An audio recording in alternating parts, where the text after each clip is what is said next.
Hello bachcho, let's read the question. So the question says the area enclosed by the ellipse x square upon a square plus y square upon b square is equal to 1 is equal to option A pi square ab, option B pi ab, option C pi a square b, option D pi a b square.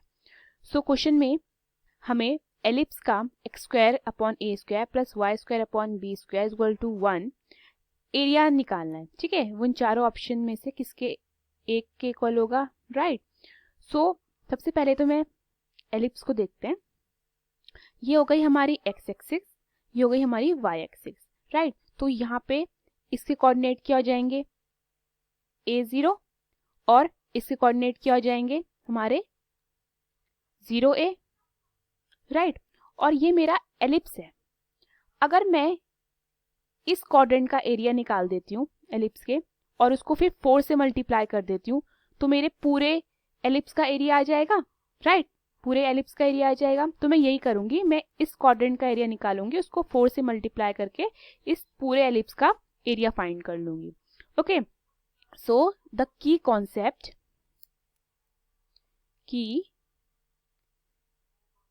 concept of this question is the standard formula in integration. Integration में standard formula होता है.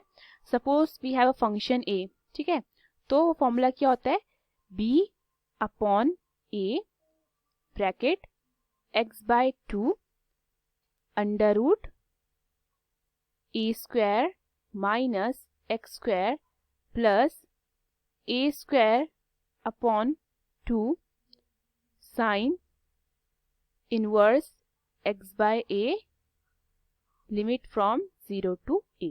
सो यही formula मैं use करके इस question को solve करूंगी. Okay, so the area of ellipse is, मैं उसे ले लेती हूँ y dx limit from 0 to a. Okay, और मैं यहाँ पे देखिए मैं एरिया फर्स्ट क्वाड्रेंट का निकाल रही हूँ, इस क्वाड्रेंट का, तो मैं उसको a1 लेट कर लेती हूँ, राइट. सो मैं उसे a1 लिख देती हूँ. So a1 is equal to y dx limits from 0 to a. ये मेरा बनता है. y की जो वैल्यू है अब मुझे वो निकालनी पड़ेगी. सो y की वैल्यू मैं इस इक्वेशन से निकालूंगी. ओके, सो मेरा X square upon a square plus y square upon b square is equal to 1 है, राइट.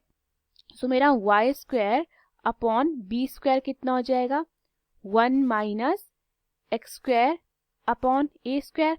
तो y स्क्वायर कितना हो जाएगा मेरा, वो जाएगा 1 minus X square upon A square multiply by B square.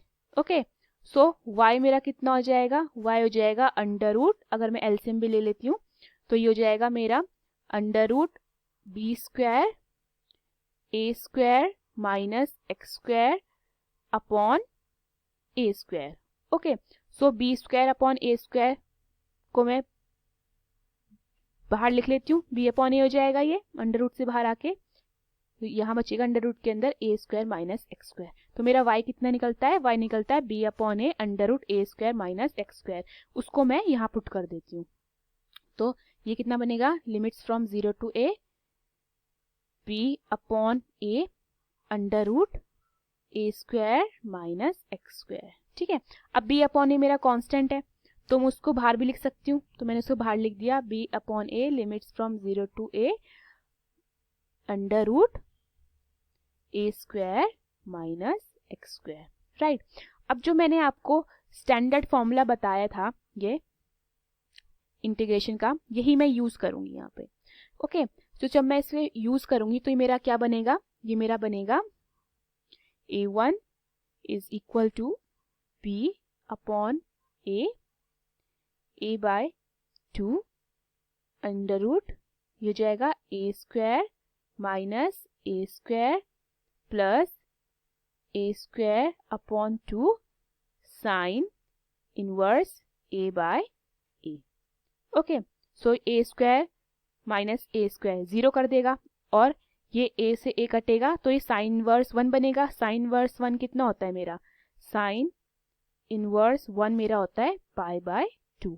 Okay, सो यहाँ से मुझे क्या मिलेगा, a1 is equal to B upon A multiply by A square upon 2 multiply by sine inverse 1 is pi by 2।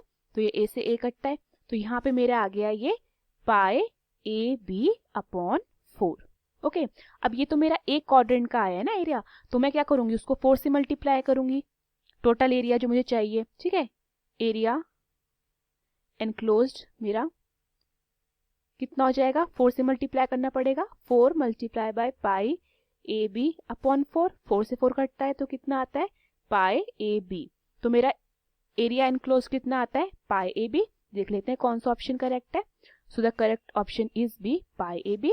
Hope you understood the question. Thank you.